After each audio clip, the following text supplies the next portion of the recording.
I met Scott Reiniche in an unusual way. As most of you know, I'm a ballpark historian, photographer, et cetera, et cetera.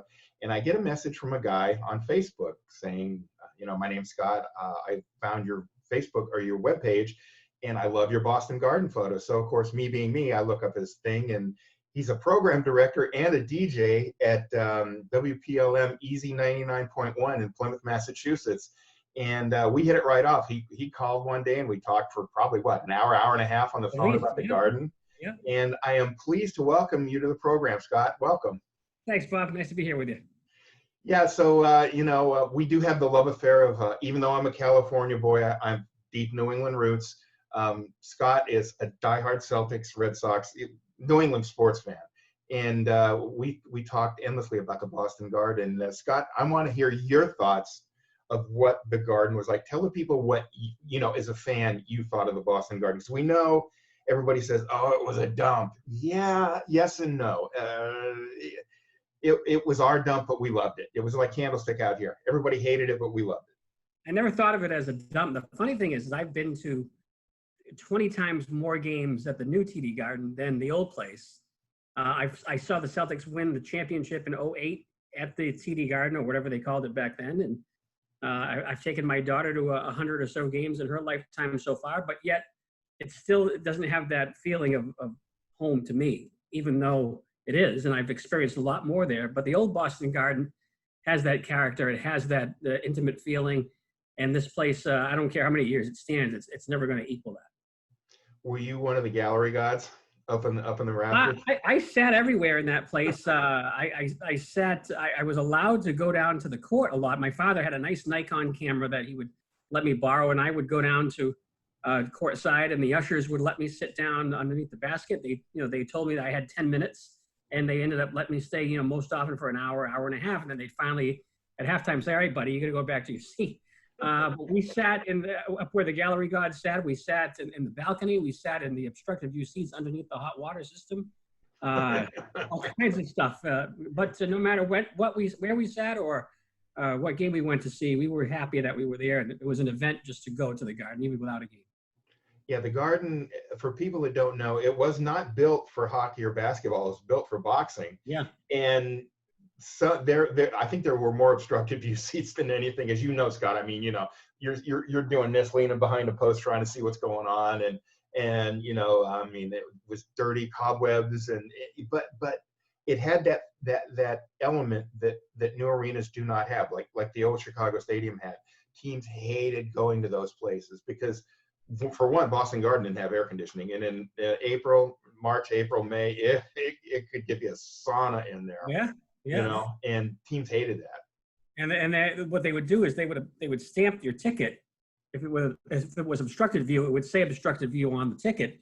But that could mean that the scoreboard is obstructed, which is no big deal, or it could mean all of the court was obstructed. So you didn't know till you got there. Yeah, you and I were at the same Celtics game in 95 against Orlando. Yeah. And, just walking around, I mean, you had the ramps going up that were just like solid concrete walls to get up to the Garden. Mm-hmm. And because it was built on top of North Station, the train station was right below it. And, the endless, it almost reminded me of Comiskey Park and the endless ramps that Comiskey Park had, because they went everywhere. And with the Garden, it was the same way. And once you get into the Garden and you see the parquet floor in the banners, you forget about all the crap that goes, it's like, oh my God. But that's how I got to you, because I have, various pictures of the Boston Garden upstairs in my office that you can typically find on the internet. And it was the same 25, 30 pictures all the time. And I wanted to look at something that would put me back in an area of the Garden that I kind of forgot about. I wasn't old enough to absorb. The concession area, those tunnels that you speak of, the ramps, the narrow corridors going to the balcony. I didn't have any of that. And I wanted to be transported back. So I just searched and searched and searched and came up empty every time. And then almost as I was about ready to give up, I ran into your website and I said, this is what I'm looking for. And you captured that. And there aren't many of those pictures around. Matter of fact, it's safe to say that some of some of the areas that you've captured in that building, it's the only pictures. I've been told that, and I've got some of in the old ABA, the old Denver Nuggets used to play at the Denver Arena Auditorium on Champa in downtown Denver, and it was an old, built in I think the teens, and it was just an old gym. Basically, it was an old arena. And I got in there right before they closed it, and I took photos. And I know I have some of the only known locker room images, and some of the only known interior images of that building. There's a few buildings like that I have that's kind of cool. But well, that's where your talent is. I mean, you knew not to go into these places and take endless shots of action on the court. Anybody can see that anytime. Yep. You don't need that. You took pictures that are unique, that put you in the place. It was almost like wearing these virtual reality goggles that they have. Yeah. That's kind of what those pictures did. And when I looked at them, I went, oh yes, that's what I remember. Those are the interesting shots and the views that I remember. And I don't want to see a picture of Purvis Ellison taking a free throw. That doesn't do anything for me. He may not make it anyways. Artist Gilmore, or whatever his name was, he played for the Celtics too. Yeah, well, I mean, the Celtics had the battles, but basketball was king in the 60s and the 70s with, Bird and Magic. And then you had Wilt and Russell that just beat the hell out of each other every night at the Garden when they played. Yeah. And that was basketball. To me, Russell's the second greatest player ever. I'm sorry, Wilt is number one. I mean, anybody who averages 50 points and 25 rebounds in a season, come on, And 30 ladies a night, too. That's how exactly. Yeah, Wilt had a passion for scoring off the court, too, Yeah. But, you watch those old highlights, and I'm sure you do back in New England, now that we've got the pandemic going on, you watch the old Celtics games or whatever. But, that brings back, like you said, it brings back passion, and you have the passion for the Celtics and the Garden. And you've already explained that, the new Garden is nice, but it's not the old Garden. And, granted, the Garden, obviously, the TD Garden, it's very, very nice. It's very, very impressive. It's you walk in there and you're amazed by it. You're wowed by it. It's quite the place, but it's a different kind of nice. And it's a nice that I don't know if it'll stick with me going forward like the old Garden did. Yeah, the old Garden, Chicago Stadium, the Montreal Forum, places like that, Connie Mack Stadium, we know they all had problems, but it's still romance to this day. And how is it in Boston? Do people still talk about the old Garden with verve like you do? And what's funny is when it was supposed to be the Shawmut Center, became the Fleet Center. Now it's the TD Garden. Well, in 1995 till about 2015 or so, whenever they would try to arouse the crowd and get them to be loud, they would put up this sound meter on the board. And it would start off green and go into the yellow. And when it got to the red, it would say old Garden level. And they recently stopped doing that because I think that, now that so many years have passed that a lot of fans that go there have no recollection. They never went to the old Garden. They don't know what the mystique is like that. So they don't use that anymore. However, there's one thing that you've got to be really sharp to pick out. And I think I'm one of the very few that have actually picked it out. My daughter has too. There's a certain time where they'll have you chant defense. And it switches every time it goes D, it shows a silhouette of the inside of the TD Garden and with the electronic scoreboard. When it goes to fence, it shows the silhouette of the inside of the old Boston Garden. And I can tell by the shape of the balcony and the missing electronic scoreboards, and you've got to be really quick to figure it out. But I'm onto them, and that's their throwback to the old, their love to the old Boston Garden in the new Garden. But it's very, very you got to be sharp to pick it out. It doesn't come out and grab you like it used to. Yeah, I know. Boston Garden had the old red wooden seats or whatever. I think one was orange, wasn't it? They were orange or whatever. And I'm 6'5", and it was a tight squeeze getting in those seats. They're like the blue seats at Fenway, the reserved wooden seats. If you're over 5'11", forget it. You're not going to get in there. It ain't going to happen. And that was the one thing with the Garden, like you mentioned. I mean, it was tight. You know, they had seats in every inch of space they could get a seat in there. You know, whether it was There many. There's only 14,890 in that building. Yeah. Yeah, I think it's 18,860 in the new place. Now, I know the old scoreboard of the old Garden. It never hung over center court or center ice. It was off to the side because, like we said, it was built for boxing. I know it was in a mall outside of Boston, and they were refurbishing the mall. Do you have any ideas what's going on with the old scoreboard? Yeah, they took it down. They dismantled it, and it was up for sale. But it said when you went and looked at the listing, it said buyer must assemble. Good luck. So it's all in pieces, and it's no longer. I think it was the Arsenal Mall, if I'm not. Yeah, mistaken. that's it. Yeah. Are they gonna try and rehang it, or what are they? I hope so. I hope so. I never got a chance to go down and see it in the mall. So I hope I'll have to. Now you've got me wondering what the status of that thing is. I'm gonna have to go look that up. You're gonna have to let me know, man. Yeah, You know, yeah. I think it'd be a great piece for the station. Let's try to work on equipment that actually benefits us on the radio first, and then Who the hell cares? I mean, it's the Boston Garden scoreboard, for God's sakes. Speaking of which, how many days in a row have you been on the air now during this pandemic? 105 straight days. Unfortunately, we had to lay off a good portion of our staff when the pandemic started. We lost a lot of local advertisers because their doors were closed. But things are on the rebound now, and people are coming back, and so my days on the air straight may come to an end in 2 or 3 weeks or so. That's great, because you need a day off or two. I mean, I was in junior high school in 1972 in Buena Park, California. We had a radio station, and I was one of the jocks, and I got the bug, and I could kick myself for not pursuing it. But even at 12 and 13 years old, it was fun, because you were talking on the air, and it's easy for some, and some freeze up when they say a microphone. They're like, oh my God.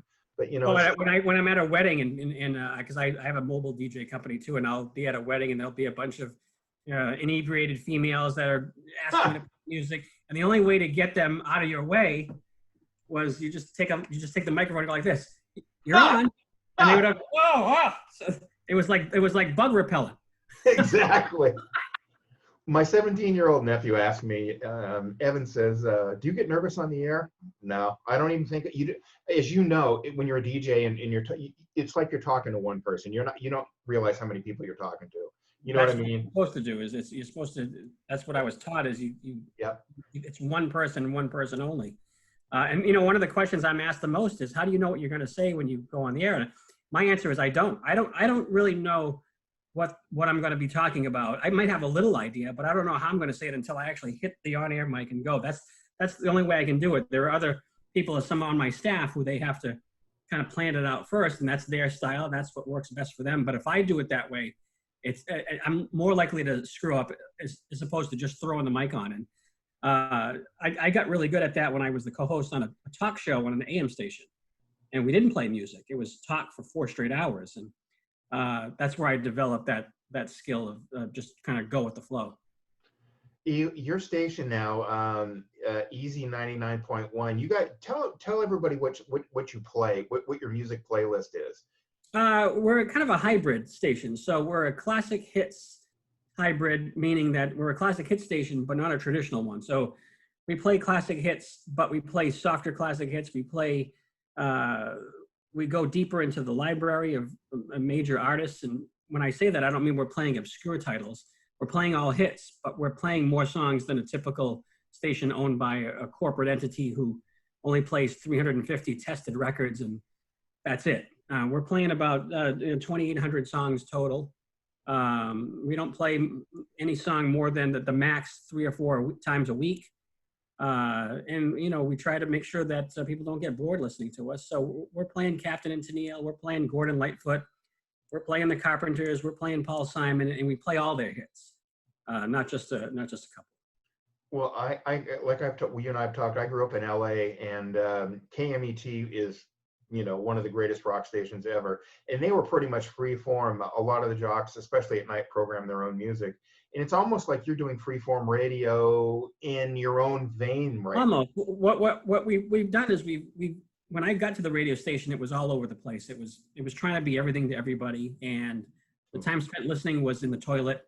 What I did was I narrowed down the focus and then broadened that, if that makes any sense. Yep. So we're a station that people can rely on us for anything from the 70s and 80s, but that narrow genre is broad. So, for instance, Billy Joel, our competition plays Piano Man and maybe She's Got Away, and that's it. We play 18 Billy Joel songs. And when I feel like a couple of them are getting tired, I'll rest those and I'll put more Billy Joel songs in. It's never enough music. That's and our time spent listening went from about an hour and 20 minutes average per listen in 2013 to 4.5 hours now in 2020. That's not bad. Yeah, no. So we're not boring people, and we're counting on people to listen to us at work, and that's where our bread and butter is at work listening. So if you're asking a listener to listen to you for 8 hours a day, which we're doing, and then in the car, you can't play the same songs every day. They're going to catch on to that, and they're going to tune you out. And I've been in radio for a long time, and what corporations and consultants and other program directors like to do, they when a listener compliments them, they take that as gospel. But when a listener doesn't compliment them, they dismiss it as if the listener doesn't know what they're talking about. I mean, I've heard it so many times. Well, the listeners say that you play the songs too much. Well, they just think that. No, you do play the same songs all the time. They're not just coming up with that for something to say. That's a fact. So we don't have any of that corporate red tape. We don't have someone from Texas telling us what to play. We do it by feel. We do it by our gut. We do it by what our surroundings are. We do it by the general population, what they're feeling. And a great example of tomorrow is a big, giant, stormy day and the wind's blowing and howling. We'll change the music and play songs that reflect that. You can't do that in corporate radio. That's a problem. And unfortunately, corporate radio can't figure it out why they're losing listeners.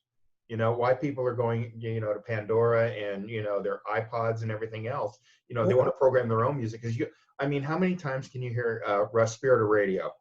There's other Rush songs that are better, but that's pretty much all they play, and Tom Sawyer, they're great songs. Don't get me wrong. Donna Halper, if you're listening, I'm not dishing on Rush, but it's like, there's other songs out there. They did other things. Yeah. That's why I brought up KMET, because Jim Ladd to me was the greatest DJ I've ever heard. You know who Jim Ladd is, obviously. Mm-hmm. And Jim made you think when you listened to him at night. He took you into different venues and different veins, and he got you to listen to stuff that wasn't the hits. And that's what I like. He got you to listen to the whole album. Of course, a lot of albums had a lot of garbage on it, That's where we got to be a little bit careful. Someone called today and they asked for a song that didn't even make the Billboard Top 100. I won't do that, because that's way off the rails. And now you risk, if the majority of your audience has never heard the song at all, that's bad. But a song that made it to number 8 in 1977 that was big on every radio station across the country. If no station is touching those songs, those are the ones we want to play, because we want to be, we don't want to become a burger stand on the corner with 3 other burger shops. We want to serve something else. That way, everybody who likes that one thing we're serving, we'll get them all. So, and that's what we're doing. We're the only station in this area that is doing this right now, and we're in the middle of Boston and Providence and the Cape with a giant 50,000 watt signal, and it's bringing everybody in from all corners of New England, which is fantastic. And the other part of it too is we let the listeners be part of the show all the time, all day long. So now 60, 70, 80, 90, 100 listeners have become what people expect to hear every day. For a little while we were remote broadcasting, we didn't have access to the telephone. So we weren't putting callers on through most of April and a good part of May. And we got a lot of text messages from listeners saying, they would name listeners by name. Oh, I missed it. So that's fan club. Yeah. So it's, as people would say, we feel like, we've never met anybody, but we feel like they're a part of our family. We know, Deb, the lady who owns the construction company, and Dan, who delivers the bread, and, Dale, the FedEx guy, and everybody knows these people. And they've never, if they were to pull up in front of them in front of a red light, they would never know. It's fascinating. It is because, you know, radio is that the voice you hear, but the face you don't know, you know. It's like you could walk down the street and people probably would not know who you were until you started talking, you know, and then you're like, you're that guy, you're the guy on the Oh, radio. I've gone to the gas station and said 10 on pump 3, and the guy's like, hey, yeah, I know who you are. And that's, you know, that's something else because you're not on television, you know, so people, Right. it's a voice recognition thing. But you just alluded a little while ago, you said that, you know, corporations don't understand what they're doing to radio. What they're saying is they're blaming it on technology. Well, you know, radio is dying. It's people. No, it's not. It's not. No, I've had people that have emailed me and said I've canceled my Sirius XM subscription because I've got what I need from them. What I need from Sirius XM, you're delivering, and you're also doing it locally and with personality. Now I don't need XM satellite radio. So if radio were to deliver that product more consistently instead of you know, getting rid of most of their personnel and trying to fool listeners, because that's what they do. They try to fool the listeners, and the listeners aren't buying it. So, and then they wonder why listening is dropping off. It's not because people are going elsewhere. They said that about the 8-track tape. They said that about the CD. That never ruined radio. And Pandora and satellite radio and Spotify, that's not ruining radio either. What's ruining radio is radio. Yeah. And we're not doing that. So it will be the last stand in the end if it all goes south. Well, I mean, you know, most of it, like you just mentioned, a lot of these jocks in the bigger markets, they pre-record everything. You know, it's just them at home sending in, you know. Yeah, they're sending nothing to nobody. That's what. Yeah, exactly, and it's not personal. You know, I grew up in the '60s and '70s, and you knew the jocks, you knew every jock on all the stations, KHJ in LA, Boss Radio, The Real Don Steele, you know, Humble Harf, all these guys. You knew these guys because they were personalities. With you, right? Listeners love it when you pull the curtain back. Here's what's going on. Absolutely. And the more they learn about you and what, there's listeners that could name every facet of my life. They know that I'm talking to you. They know I like the garden. They listen to my daughter. They know we go to Disney all the time. They know that there's feral cats running around outside in my house. Because I talk about them. I talk about everything that I would talk about to a friend, I talk about on the air. And it works. That's, you know, again, that's what major radio is missing. They're missing, they have the bean counters and everybody who think they know what they're doing and they don't. And you know what happens too is when they make these moves, they don't feel the effects of it instantaneously. It takes listeners a long time to catch on. I always equate radio like a cabinet full of coffee mugs, all right? So if I go back to my kitchen over here and I open that door, there's in the top shelf, there's got to be 35 coffee mugs, right? But I use the same one every day. And when I'm done with it, I wash it and I put it back in the cabinet. And the next day I get it and I use the same one. And maybe it's got a little chip on it. Maybe the paint's faded a little bit. The logo is worn off. But that's my coffee cup that I go to. And the only reason I'm ever going to go find one of those other cups is if one day I open that cabinet and the mug falls down and it just shattered into a million pieces. Well, now I'm forced to go find another coffee mug. That's what radio is. People are going to go to you every day, even if you suck once in a while. You're their thing, and unless you do something disastrous, they're gonna stick with you. So when you're a corporate radio station, you take away the morning guy and you voice track that in from some place in Dallas, Texas, and it's not local, and you do that to the midday person, and nothing's local anymore. It's going to take a little while, but eventually the mug's going to break, and they're never going to. Absolutely. Yep. And you know, because I mean, if you got somebody in Dallas and you're in Boston, they don't know what the hell's going on. They don't know about traffic. You know, we know traffic in Boston is lovely.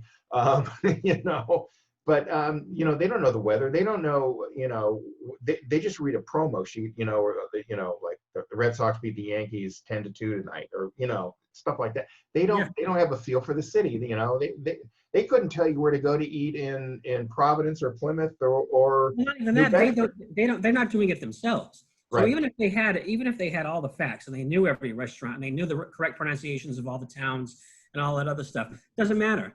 They don't experience anything like the people that are listening to you do. So you know, tomorrow I get on the air the other day and I mentioned this place in a small town in Middleborough. I don't know if you ever heard of that town. Yeah, I had a cousin who lived in the Middle World too. Yeah, it's a small ice cream place, and they serve lobster rolls, and they're fantastic. And I went down there. I got on the air and I said, "Hey, there's this great place in Middleborough called Captain Bonnie's, and I think Abby and I are going to go down there and get a lobster roll. And Abby was on the microphone with me. She's going to be 13. And goes, oh, that sounds like a great idea.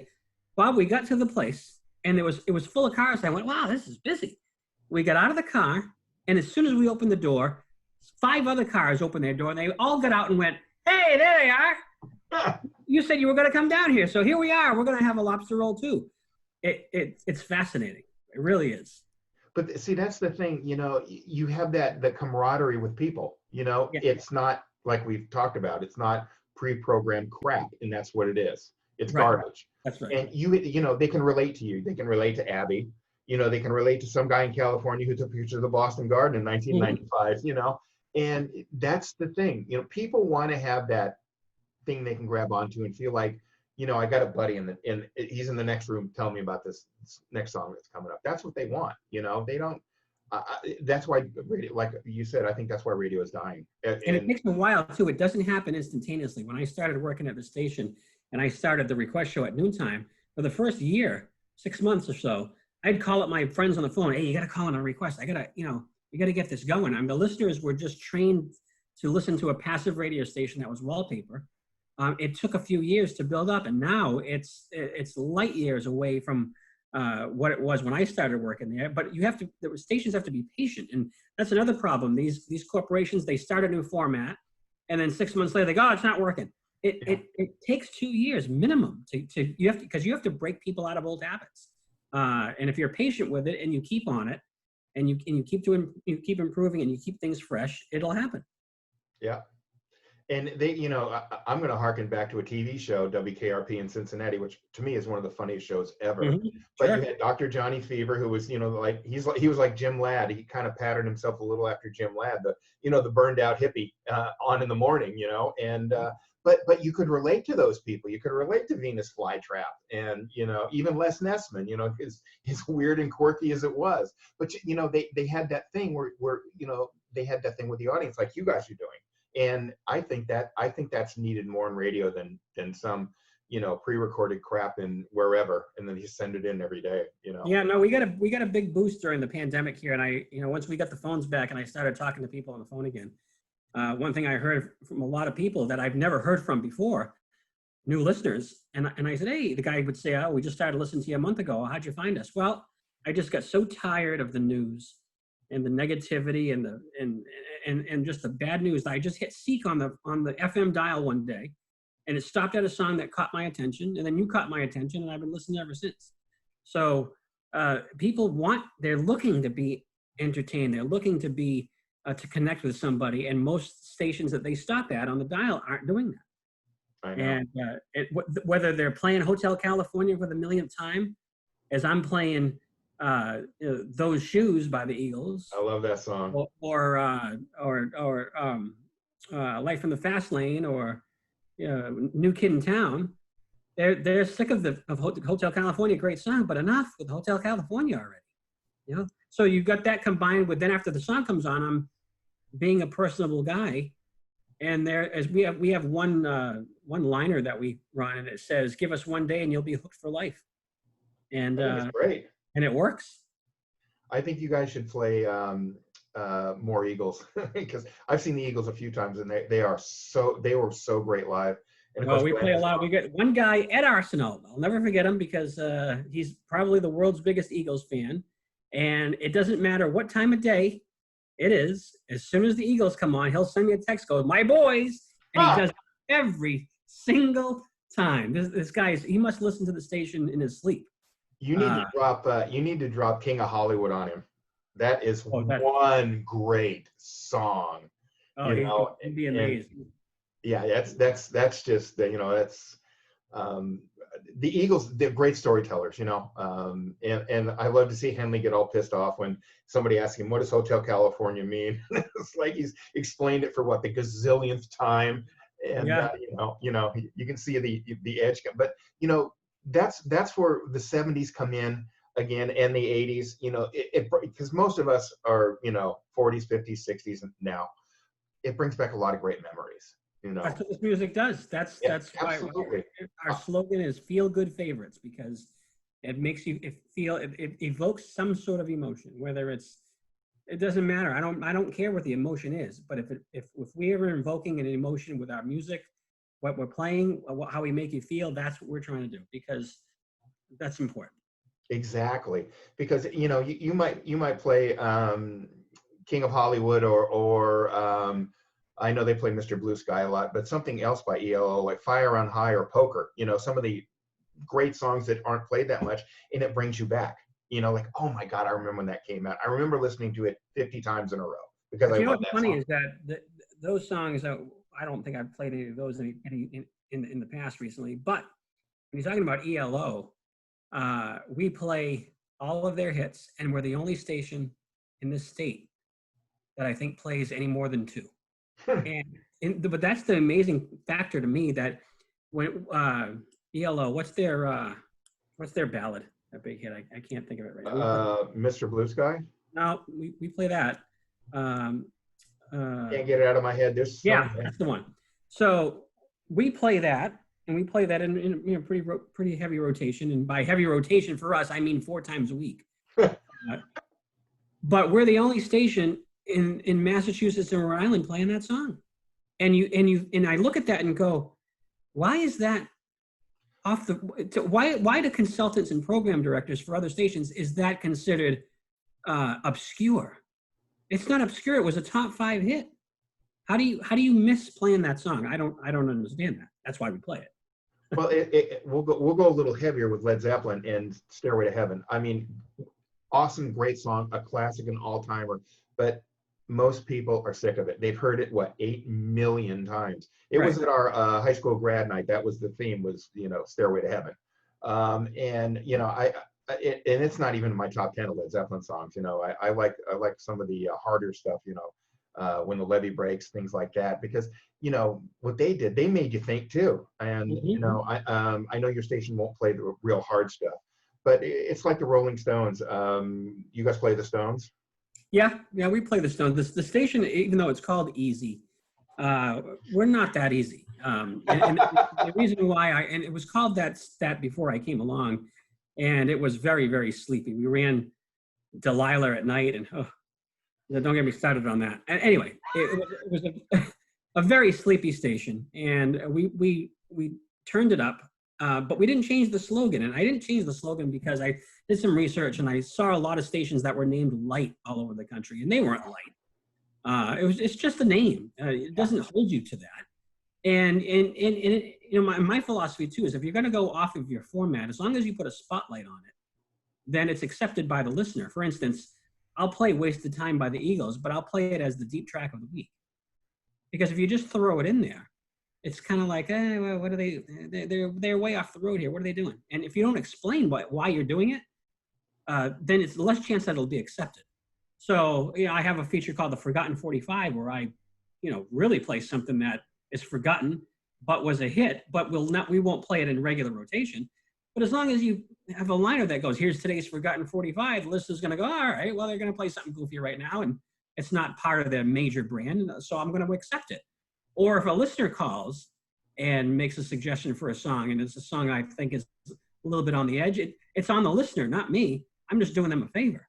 So I look like the good guy for playing the song, and it's not just something we just threw out there to confuse your audience. So there's ways to do anything that you want. As long as you do it the right way and it's the right formula, it'll be accepted. Absolutely. Yep. It's it's kind of fun to sneak something in on somebody like that too. Of course it is. Like you said, the Lost 45s. Like you can throw Sniffing the Tears on their driver's seat, one hit wonder, and people are going to go, damn, I remember that song. But you know what happens with that? And they're going to love it. They're going to get goosebumps on their arms. They're going to crank up the volume. But if you played driver's seat every day, all of a sudden it just loses its specialness. So you can't burn people out on these what you call non-mainstream songs, because it loses its specialness. Like I Pledge My Love for You by Peaches and Herb, great song, right? You want to hear it every day? No. No, God, no. It's like I'm gonna change patterns here a little bit. It's like a buddy of mine is Fran Sheehan, the original bassist for Boston, and I asked him when he was still with the band and on tour, I said, did you ever get sick of playing like More Than a Feeling? He goes, oh hell no, it put money in my pocket. What did I care? But it's like Aerosmith. I mean, how many times can you play Sweet Emotion? You know, but they do it because, you know, it's kind of like a radio station. You know, a band is almost like a radio station in certain ways. You know, you can't not play, you know. No, you have to. No, have to. I went to see Hall & Oates one time, and we got there, and they started with, well, here's a song from our new album, and I go, we're not here for that. And then, you know, finally the lady behind me was screaming, "Man-eater!" So she was getting mad because they were playing all these weird songs, and you know, we're not here for that. We're here because we want to hear Out of Touch. We want to hear Man-Eater. We want to hear those. We want to hear what made you, why we're here. So it's the same thing in radio, is you want to play familiar songs. But again, I can never say this enough. I'll say it at any radio convention I ever go to. There's nothing wrong with playing the hits. No. All of them. Not just two. Play them all. Because they were popular at one point. There's a reason why they were popular at one point. And even, you know, Muskrat Love was a hit. Am I going to play that all the time by Captain Tennille? No. But that's going to come up in our secondary category. And when we play our vault song on the weekend, we have a thing we say, we're stepping into the Easy 99.1 record vault to pull out another classic. You play Muskrat Love, the listener will accept that and go, oh my God, I remember I hated the song. So it evoked an emotion. The emotion was I hated the song, but they're going to listen to it. And as long as you don't play Muskrat Love again the next day, you're going to be all right. I think you should do Beanie G and the Rose Tattoo by Hall & Oates. You know, they're going way back. That'll be early a great days, yeah. scratch, and they're going to go, really? That's them? You know? For a group like Hall & Oates, what we consider to be, and obviously we play Out of Touch, we play Man-Eater, we play the ones you would expect to know. But we also play Wait For Me. We'll play Method of Modern Love, you know, songs like that. We love to play songs once in a while, too, on very, very, very popular albums. Because in the 70s and 80s, as you know, it wasn't easy to skip songs. You had to pick up the needle, and you couldn't fast forward an H. So albums like Boston and Hotel California and Rumors, you can play any track off that album. Silk Degrees, Boz Scaggs, another one. You can play any track and people are going to know it because they were huge, huge, huge albums. And when you play Jump Street by Boz Scaggs from Silk Degrees, people are going to know it. Do we want to play it every day? No. So that's the philosophy of our station. And we're gonna play all the songs you expect, but you also can expect to not expect something coming at you at the song after that. Do you ever do songs like, you know, the Cars have a few songs that morph into each other. Do you ever do that? Like, you know, Candy-O, Shooby-Doo, things like that. Do you ever just play them both in order, or do you just cut it off? Well, we're working on some things now that, you're talking about, like, another great example of that song is Hard to Say I'm Sorry by Chicago. Mm-hmm. Every commercial radio station cuts it off at that fade and doesn't let it go on to where it's a little bit more of a harder rock sound for 40 seconds. Yeah, we let it go. That's good. Yeah. When you got the whole song, you know, I hate the fade outs. It's like, you know, it brings me back to AM radio, and, you know, every song had to be 3 minutes and 30 seconds, so they weren't going to play it, you know. And then we're going to play more commercials. That's why. Exactly. And, you know, you got to do the car commercials and, you know, hemorrhoid cream or whatever you're hawking. I used to have a program director that wanted us to pitch all the music up 2%. I said, what? Why? He says, well, if you do that, it gets you another 30 seconds. We can play another commercial. Oh, gee. Yeah.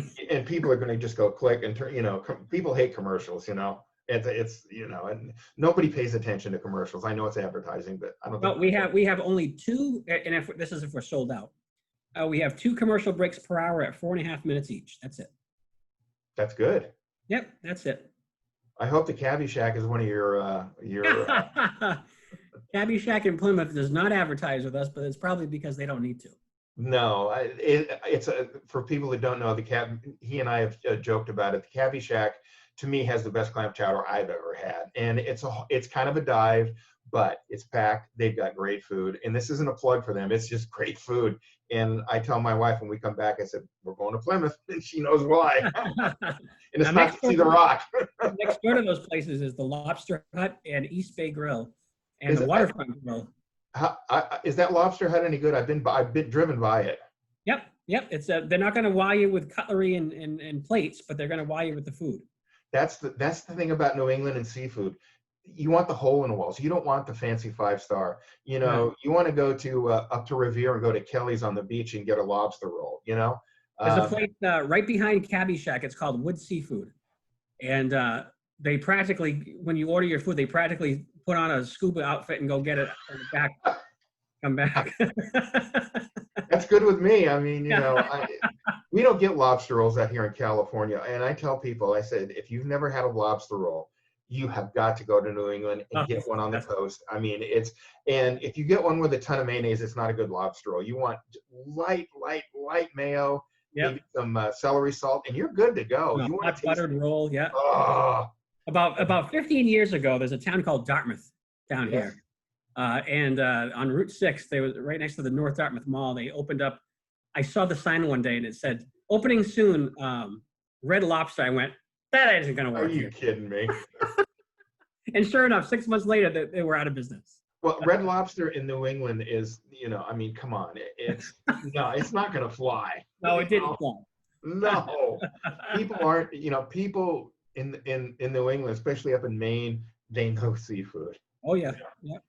You know, and it's like I tell people, if you go to New York and you want a good slice of pizza, make sure some fat little Italian is behind the counter to get you, you know, one of those corner stores, because it's going to be in, you know, where you fold it in half and this stuff is dripping down your arm, and it's all good to go. Yeah. You know, it's like that with a lobster roll. You want something that's good, you know. And you know, I know the Caddy Shack has a giant lobster roll. I have not tried that yet. I've got to. They've got the big, I think it's a 2-pounder or something like that. Yeah. Yeah. That's good to go. Yeah, I'm good right there. Give me a good frosty beverage and we're good to go, you know? Yeah. So, but I really want to know too, what do you see the future of radio? Where do you see it going? It depends on what they do. It's if they keep going down this road of homogenizing the product and trying to fool the listener, eventually they're not going to have much left. So, you know, I work at a radio station that the listeners are the last. They're going to stick with FM radio the longest. You know, they all have their smart speakers and Alexa and what's that? Sonos. Everybody's got it, no matter what their age is. But their radio has fortunately gone back into the house. You know, for a long period of time there, you know, in the 90s and into the 2000s, probably till about 2012, 13, the FM radio was missing out of the house and there was no replacement for it. Now, with the invention of the smart speaker, FM radio is back in the home. And we have many people that just come home at the end of the day and say, you know, well, our streaming will be back on in 2 weeks. That's another story, but right now it's not on. But when we put it back on, you just say play Easy 99.1 and boom, there's the radio. That's the future of radio. It doesn't make any difference what you can get on these devices. If you're a viable option for somebody, they're going to pick you over the Spotify or the Pandora or whatever. I think of all these other inventions as far as listening to streaming music as just another preset on the dial. It doesn't matter that it's a streaming service. It's just another radio station. And as long as you are viable and you have a good product, you're going to be the choice over another radio station that's terrestrial or streaming service. So I don't look at that as the technology is changing and it's driving people away. You have to have a product that people want. It doesn't matter how it's delivered. They're going to go get it, whether it's on their FM radio or on their stream. What does that matter? The younger generation, well, you know, the problem, the younger generation isn't listening to radio as much because we're not giving them anything to listen to. I do know this, our younger demographic, our ratings numbers are stronger than ever for 25, 54-year-old adults. And it's reflected on the request line. There are more and more younger people listening to older music because I know every generation has said this. What's going on with today's music? It sucks. For the first time in the history of music, I think it's true. It is. It's garbage. It's terrible. And the way I know that is I do a lot of weddings and I do weddings for young people. And when they give me their list of songs that they want me to play, there's no new music on it. They're asking for Elton John and the Beatles and Billy Joel and Whitney Houston and Hall & Oates and that sort of thing. There's very little current music on people's playlists at weddings. Now, 20 years ago when I did weddings, almost every song was on the Billboard Top 100 because the music back then in the 90s still and into the early 2000s was fun. It was danceable and it was upbeat. And now it's just trash. It really is. So when my wife and I got married in San Diego, she's from San Diego, and when they introduced us as Mr. and Mrs. Busser, they played "Take Me Out to the Ball Game" because that's how I met my wife, was over baseball, and it was perfect. And we had, we had the DJ, and he was okay. I kept telling him, I want you to play Freebird by Skinner. And he just kept giving me dirty looks. He wasn't going to play it. That's the old, and it's the same, the wedding business is in the mobile DJ business is just like the radio business. So, the dance floor is full of people, and then you got some guy that's been sitting in the corner all night, and he goes, "You got to play my song." And I go, "Yeah." Well, that's the equivalent of taking a hand grenade and just tossing it onto the dance floor. Hey, look at it, everybody's scattered. And now it's just this one guy on the dance floor who's, now you finally played his Ozzy Osbourne song. It didn't work. Yeah. Everybody went outside. Everybody wants to dance the Crazy Train, right? And it's the same thing in the radio business. You don't want to lob a song out there that is going to make people punch out. And so you don't sacrifice. I know before I hang up with a caller, I never say I'm not going to play your song, but I know before I hang up if I'm going to play it or not. Right. So if you ever hear me say the words, I'll see if I can do that for you, that means no. Then I'm going to send you a text with a 1 digit on it if you get my drift. Oh yes, the one that sticks out the most. Yes, you're number one in my book. Yeah. Those are the words you don't want to hear Scott say. Oh yeah, I'll see if I can do that for you. Yeah, exactly. It's like, are you effing kidding me? As soon as they say it, you go, oh yeah, that's not going to work. Yeah. But fortunately, all of our audience knows what we do, so that doesn't happen too often, Bob. Believe it or not, people that call in 99 out of 100 times, I can play what they're asking for because they know what we do. That's nobody's calling us to play Bruno Mars. That's not our thing. We do play one song from him. We play one current song every hour. So, and when I say current, in my computer, it's categorized as 2000 plus. So when it comes up to, when that part of the hour comes up and the computer picks a current song to play, it could be from 2000 or it could be from 2020. We only play songs that fit our sound. So we'll play Sam Smith, Adele, some select Maroon 5, a Bruno Mars song, maybe even a Taylor Swift song here and there, if it's appealable to the masses. And, one thing that influences my decision on what songs to play that are current is if it's all over American Idol or all those talent shows and everybody watches those shows, The Voice. If it's being exposed on those shows, I'll play a current song from them because I know adults are listening to that and they can relate. But we play one 90s song an hour, one 2000s plus song per hour, and everything else is 70s and 80s. It's like, our parents used to say, "Oh, your music sucks." We did, everyone. Yeah. Your parents hated Led Zeppelin. They hated the Cars and the Doobie Brothers and stuff like that. But you know what? The older you get, I like Frank Sinatra. Don't tell anybody. I like Barry Manilow. We play a lot of Barry here. Yeah, we got a lot of Manilow fans here.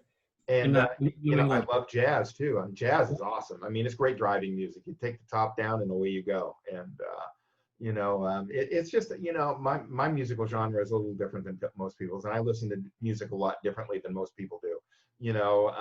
I like a catchy hook. I like to think about what the lyrics mean and trying to figure out a Rolling Stones lyric is pretty easy. It's usually Keith on some drug trip, but what's funny is I like a lot of music that I don't play on the station, and this is my real love is 70s and 80s music. I love poppy 70s music. I like sappy 70s music. Yeah. Love a lot of the 80s stuff, but I like a lot of stuff that I worked at a top 40 station in New Bedford, Mass. from 1992 to 2013. So I was around for everything in the 90s, everything in the 2000s. So I like Dr. Dre, and I like some Eminem music, and I like a lot of that R&B hip hop stuff that's 90s stuff is really good. Montel Jordan, Tevin Campbell, Jodeci, all those great Babyface, all those great R&B artists. I love that stuff. But one time my dad was on the computer, and you just said that people always say, what the hell? The parents say, the music you listen to sucks. My father was on Napster one day, and he was looking for a Buddy Holly song. And he's in the other room, and he says, "Hey, I'm trying to download this Buddy Holly song. What do I do? Just hit download?" I said, "Yeah." And all of a sudden, this music came on, and it was loud as can be. And my father went, "What the hell is this?" he accidentally downloaded Buddy Holly by Weezer Oh, from geez. 1997. And I'll never forget that. And my father said, I'm never going back to this thing again. But I remember when Napster was popular and people were downloading illegal music, and that was a big no-no. And that's what got the record administration all riled up and the artists all riled up. And that's why things are different today, because of that darn thing. Yeah.